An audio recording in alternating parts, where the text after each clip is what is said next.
Hello, I'm Jonathan from Heli and I'll be your guide for Heli School, and we're going to talk about how to maintain your humidifier. Now, first thing, if you want to maintain your humidifier, we just want to go and make sure that we've got the power shut off, the power to the humidifier and furnace shut off, and you can turn the humidifier switch off as well.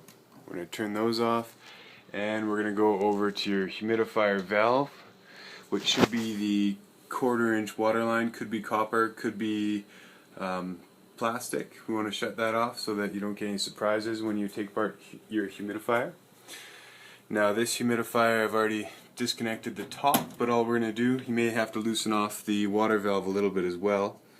But all we're going to do is disconnect the top where the water enters in, and then you're going to take apart the plastic housing for the humidifier.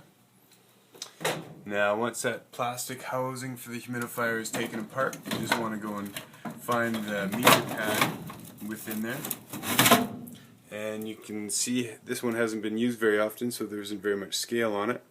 But I've already prepared a solution of water and calcium lime and rust remover. And we're just going to stick that humidifier pad into that bath of water and calcium lime rust remover, and we're going to give that 2 to 5 minutes to let that descale. And as we do that, we might as well just check out the drain, make sure the drain is still working properly. The drain to the floor is still good. It should be draining properly when it runs. For the winter, you want to make sure that you set up your damper on the front of the humidifier. Usually in the summer position would be on the low, which basically closes that damper. That will close that damper. To put it into winter position, we're going to turn it to high or medium, and that is basically going to take that damper and open it right up. That allows the air to bypass from the supply air to the return air and go across that humidifier media, which is going to put the humidity into your airstream. As well as, you just want to make sure your water valve is in good shape. There's a lot of bullet piercing valves you can use, or I recommend using a proper ball valve with some better connections. You want to make sure you don't see any signs of leaking or any signs of water buildup around those that show there's a slow leak.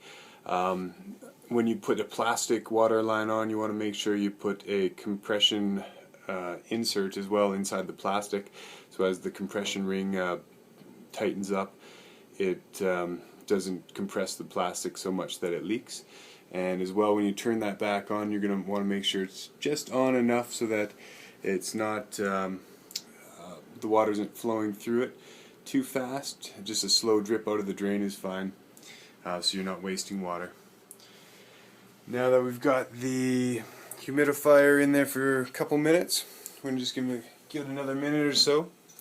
I'll just push this down to make sure that the whole thing is in the water. A lot of manufacturers say you should throw away your humidifier pads and install a new one every year.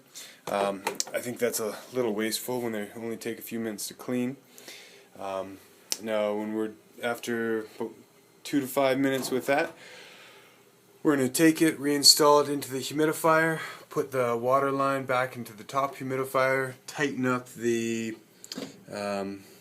water valve, and then we can go to our humidity control and turn it back up to whatever is comfortable for you and your family, generally between 50 and 40%. As it gets colder outside, a lot of people turn them down so you don't get condensation on the window, maybe down as low as 30 to 20%. But I think that generally goes by feel as well. So we hope this was a good lesson of Heli School for you, informative. And if you have any other questions, always feel free to call a professional or contact Heli School, and we can help you make an investment in comfort in your home. Thank you. Bye.